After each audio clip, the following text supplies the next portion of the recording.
वांग्याचे भरीत बनवताना फक्त वांगेच भाजू नका, तर त्यासोबत या दोन वस्तूही भाजून भरतात घाला आणि मग भरताची चव बघा.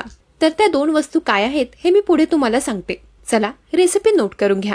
सुरुवातीला भरताचं वांग चारही बाजूंनी कट करून घ्यायचे. मग तेल लावून ते भाजायला ठेवायचे. वांगी मस्त दोन्ही बाजूंनी कडकडीत भाजून घ्यायची. वांगी भाजून झाली की मिरची आणि लसणाची पाकळी भाजून घ्यायची.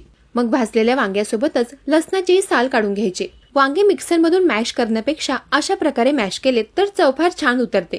वांगे मॅश झाले की मिरचीचा ठेचाही ठेचून घ्यायचाय. मग फोडणीसाठी तेल गरम झालं की शेंगदाणे तळून घ्यायचे.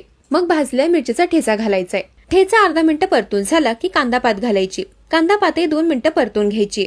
मग मॅश केलेलं भरताचं वांग घालायचे.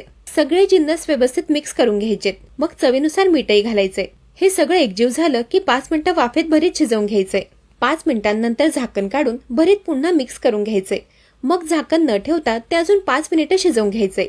आणि मग काय, भाकरी व चपाती बरोबर भरताचा आस्वाद घ्यायचाय.